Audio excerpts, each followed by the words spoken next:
Quins aspectes cal tenir en compte a l'hora d'emprendre? Com validar la nostra idea de negoci? Pablo Muiño, Centre Coworking Just Sant Feliu.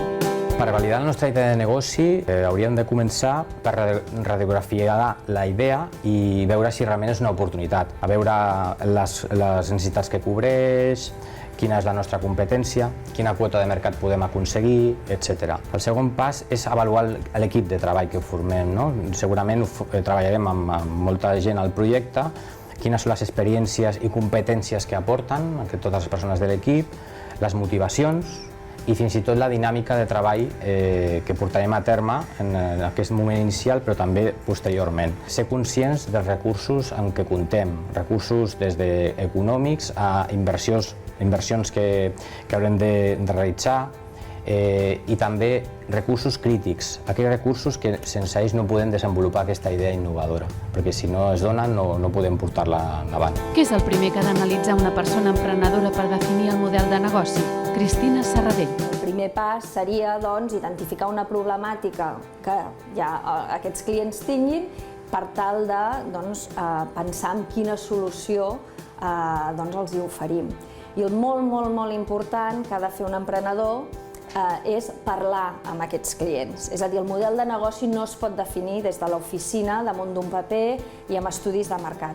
Ha de sortir al carrer i ha de parlar amb aquests clients. Quins són els consells que donaries a les persones emprenedores? Sergio García Chavarri. La tresoreria per mi és el concepte més important a l'hora d'encetar qualsevol negoci perquè ens permetrà veure la liquiditat del negoci en el dia a dia. Una empresa pot facturar molt, però si no cobra o no cobra en el seu moment, pot començar a tenir tensió de tresoreria. Per tant, l'important és fer un càlcul del fons de maniobra, és a dir, quina liquiditat tenim a curt termini i per poder afrontar tots els pagaments necessaris del dia a dia del negoci. Aspectes bàsics per escollir la forma jurídica més adient. Pablo Bolancer.